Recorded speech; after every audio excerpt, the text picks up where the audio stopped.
The Ripple versus the SEC case is coming to its end, and it's getting more and more obvious that the SEC has no chance against Ripple anymore. What has been revealed now? And what does it mean for the case? Stay tuned till the end of the video to find out. But first, we are giving away 50 XRP coins at the end of the month to one random subscriber to start on their XRP journey. All you need to do is to like the video, subscribe and comment your thoughts on XRP in the comment section. Welcome back XRP Army. According to a former the SEC official, the SEC $1.3 billion case against Ripple has a reasonable possibility of being unsuccessful on the merits. According to CNBC, attorney Joseph Hall has also voiced concerns about what the SEC's ultimate goal may be in the high-stakes litigation against Ripple, which might have implications for the whole cryptocurrency industry. The lawsuit asserts that they are unregistered securities as a consequence of their failure to notify the SEC about their sale of XRP tokens, which began in 2013 and continues to this day. There are other people listed in the lawsuit, including the firm's co-founders Brad Garlinghouse and Christian Larson, who are designated as defendants. The Securities and Exchange Commission has been working to prove that securities fraud happened as a result of this situation for quite some time. Hall, a former managing executive for policy at the Securities and Exchange Commission, revealed the following in a conversation with host Tony Edward on the Thinking Crypto podcast on Tuesday. "I'm not entirely sure what the SEC is planning on proving in the XRP litigation. By the way, did you know about this? Let us know in the comment section down below. The implications for the Securities and Exchange Commission and the cryptocurrency industry as a whole are significant. A lot is riding on the outcome of this litigation," says Hall, and the SEC's entire regulatory project could be effectively shut down if they lose on the merits of their lawsuit. He went on to state the following, "And I continue to think there is a pretty good chance that the SEC will lose on the merits. As a result of the SEC failure to provide reasonable notice of its investigation, Hall believes Ripple has a strong claim, according to him. The Securities and Exchange Commission requires that people and organizations be notified that they are being inspected before any inspection may take place. I'm very sympathetic to that argument. It's a basic due process argument. The Ripple network was operating for years before the last-minute filing of a lawsuit against them." Comment, XRP Army, if you believe the SEC should just cancel the case by now. Furthermore, there is even more interesting news on the SEC against Ripple case, this time coming from an organization known as Library, which is a legal defense fund. Following the company's accusation in March 2021 of conducting an unregistered sale of digital asset securities, a complaint against the Securities and Exchange Commission has been launched against Library, a blockchain-based file sharing and payment network. Library has categorically disputed the allegations. According to the SEC, Library distributed digital asset securities known as library credits to a significant number of investors, including those based in the United States, without first registering with the agency, as was required by law. Library has denied the claims.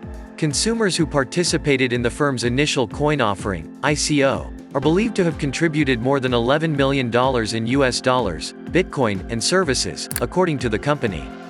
It has gotten even more attention recently because of the SEC's recent attempt to incorporate the decision in SEC versus Library into the SEC versus Ripple case as jurisprudence. Do you agree with Library? If yes, then make sure to like this video. Following the announcement, the cryptocurrency exchange Library took to Twitter to notify the public that the SEC just stated in verbal argument in our case that they have not asserted that Bitcoin or Ethereum is not a security. Both cases are still in the process of being resolved. It is their understanding that Hinman's words represent his own personal point of view. As a result of Magistrate Sarah Net Burns' ruling that Hinman's 2018 speech on Ether was not protected by the First Amendment, the SEC has decided to refer to it as personal opinion. This has been a hotly debated issue in the SEC versus Ripple case, as the SEC spent much of the lawsuit arguing that Hinman's 2018 speech on Ether was his public guidance. Earlier this week, it was requested that a motion for partial reconsideration and clarification of Magistrate Judge Net Burns' DPP ruling be reviewed, and that a decision be reached as soon as possible. Owners of Ripple and XRP were delighted with the initial decision, and they were allowed as amicus curiae in the Court of Appeal, friend of the court. The court order, according to attorney John Deaton, was a triumph, but he asserted that the most significant win was not the speech draft itself, but rather the notes taken during meetings with third parties who were not involved with the corporation. According to Jeremy Hogan of Ripple's legal team, there is a reasonable possibility that the SEC is concealing something really bad. He suggests that this would be a reason for the SEC to do whatever it could, including contradicting itself repeatedly in the personal opinion versus public guidance dichotomy, in order to prevent the documents from falling into Ripple's hands. Library discrepancy is brought up by Hogan, who says, "Let me read your future. In a couple of months, the SEC will say that it was not really his personal opinion, but that it was the opinion of the Division of Corporation Finance." As part of its decision, the SEC opposed the SEC request to push out the trial date, which might imply that the library case will be concluded before the SEC versus Ripple case is finally resolved. However, XRP investors are already optimistic about the result of the lawsuit, despite the fact that the majority of the community is delighted with the news. However, they have maintained their greater levels of activity irrespective of the market conditions experienced in December and January.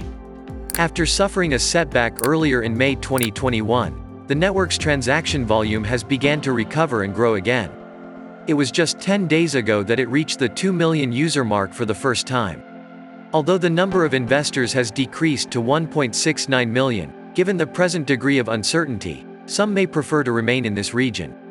The presence of investors in the market, which reached a peak of 163K in late January, is a second element to take into consideration. The number of active addresses dropped to 93K at their lowest point, but it looks to have begun to grow again in the last 48 hours, according to the most recent data. As a side note, investors who have already sold out may be encouraged to return because the cryptocurrency's value has managed to avoid falling into the negative area, despite having plummeted by 45.16% since its peak. It can be seen from the MVRV ratio that, despite its slide into the bearish neutral zone, XRP has managed to keep its value above 1.0, which would be extremely beneficial in attracting investors to the cryptocurrency. Due to the fact that XRP's network expansion has slowed significantly over the past several months, this is vital information. There is evidence that user adoption has reduced as a result of this trend. This is especially true if the currency is able to hold a solid position above the $0.7551 level, as it did on February 25, when it saw a 10.54% gain. What do you think about the SEC chances? Do you think there's any chance for them to win anymore? Let us know in the comment section. If you want to continue to know about XRP, we have got 2 videos waiting for you on the end screen to check out. Make sure to subscribe and give us a thumbs up.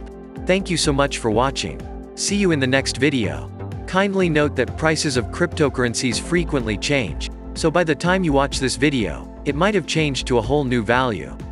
The information provided in this video does not constitute investment advice, financial advice, trading advice, or any other sort of advice, and you should not treat any of the content as such. The content in this video is for educational purposes only and hence should not be considered financial advice. Do conduct your due diligence and consult your financial advisor before making any investment decisions.